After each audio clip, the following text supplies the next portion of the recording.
Muchas gracias, Valeria. Este reporte desde Arequipa, donde se realiza y se va a realizar toda esta semana el Perumín. Pero vamos a hablar de los octógonos y cómo están cambiando las tendencias de consumo en los últimos meses. Y estamos con Francisco Luna, él es CEO de Kantar World Panel, a quien le agradezco por acompañarnos esta tarde. Francisco, y en principio, ustedes están evaluando y monitoreando mes a mes cómo viene, digamos, cambiando las tendencias de consumo en Lima y en el Perú a partir del etiquetado de los productos procesados, ¿no? Que la idea, digamos, de este mecanismo es desincentivar el consumo de algunos productos que pueden ser dañinos para la salud.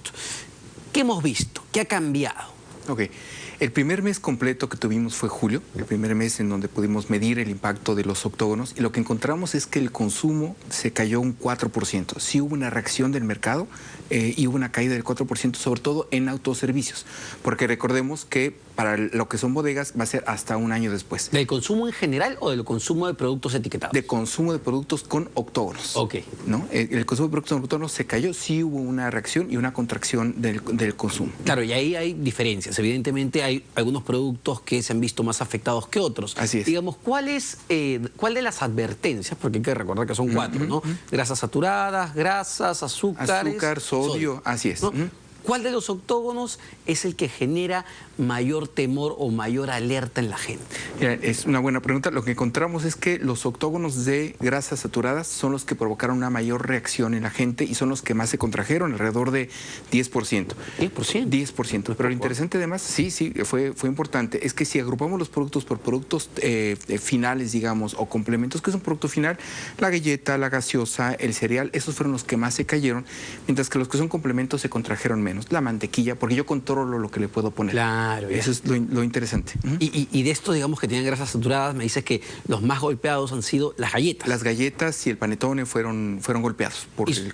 ¿Y por qué crees? Es decir, la gente quizá cuando compraba su galleta, comía su panetón, sabía que podía, digamos, contribuir a no una muy buena dieta, pero ya verlo con un octógono golpeó más. Reacción del consumidor. Para responderte, yo separaría los hogares por dos tipos: hogares donde hay niños y hogares donde no hay niños. Lo interesante de esto es que la contracción se dio en hogares en donde hay niños.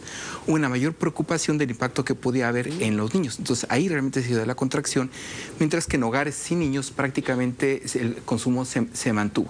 Fue en hogares con niños. Pero también interesante notar que si yo analizo galletas, hay algunas galletas que reformularon, lo mismo que con yogur, alcanzaron a reformular.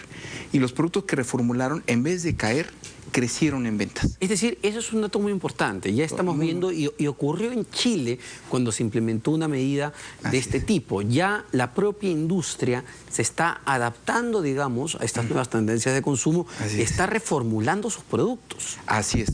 Aprendiendo de lo que sucedió en Chile, la industria aquí reaccionó de manera muy oportuna, ofreciendo hoy al consumidor una variedad de productos con octógono y sin octágono. El ejemplo te mencionaba, me parece un ejemplo muy bueno, yogur, que alcanzó a reformular casi todos los productos, y hoy vemos en agosto como dato que ya comienza a crecer el consumo de yogur. Gaseosas, interesantísimo. Una tercera parte del consumo de gaseosas se hace en productos ya sin octógono, y el consumo ya para agosto se comienza a recuperar también. Entonces la industria reaccionó, yo creo que reaccionó de manera muy oportuna, y hoy el consumidor tiene opción para elegir y está eligiendo productos sin octógono. Es decir, la propia industria les está bajando, por ejemplo, en el caso de las gaseosas, el nivel de azúcares, el nivel de grasas, está produciendo productos mucho más sanos para el consumidor. Así es. Y está ofreciendo al consumidor alternativas. O sea, el consumidor, si quiere seguir tomando su producto, aunque tenga octágono, porque busca la indulgencia, etcétera, puede optar por ese producto. Pero también ofrecen productos ya sin octógonos. Y eso es un aprendizaje muy importante. ¿Se conoce qué porcentaje de las empresas están tomando medidas, es decir, cambiando sus recetas para no incluir los octógonos en su presentación? Yo diría que la mayor parte están ofreciendo alternativas. O sea, una parte muy importante de las empresas están ya con ambas opciones para que el consumidor, insisto, elija qué es lo que más quiere. Y eso vemos.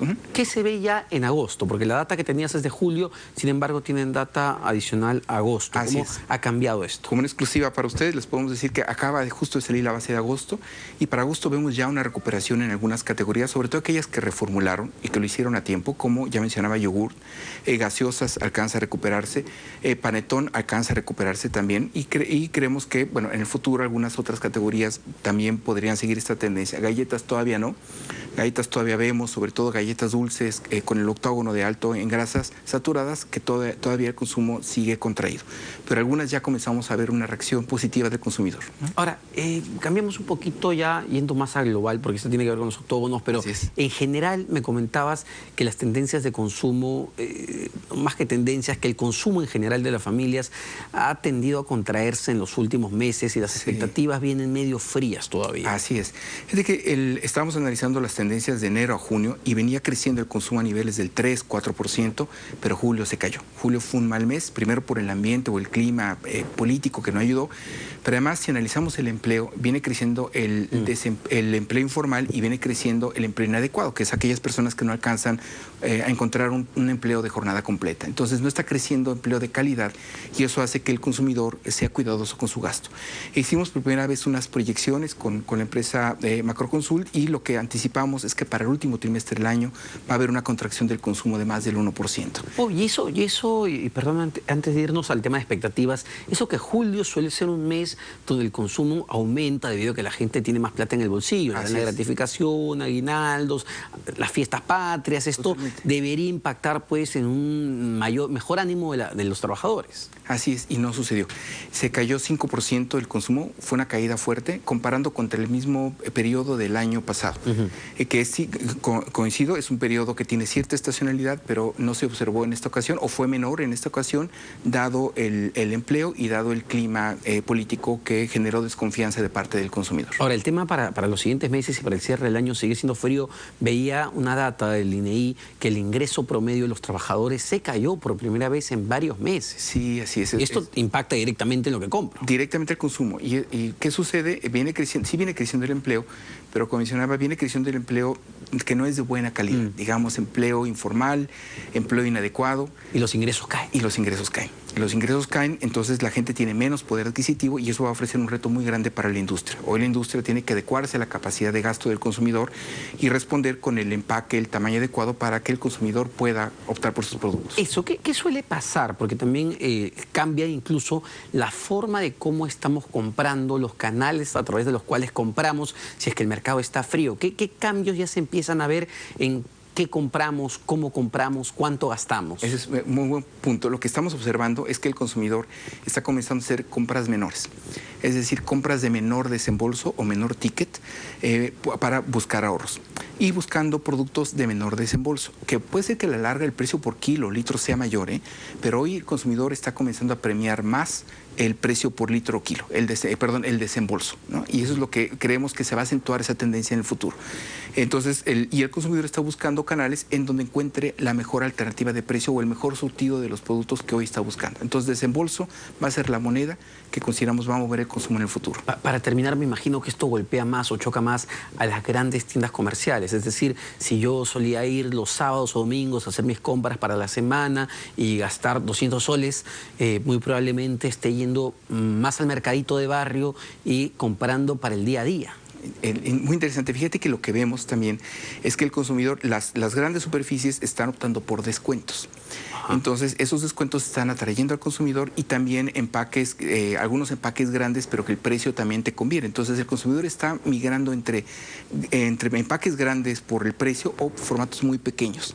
Se está polarizando el consumo. Es muy interesante.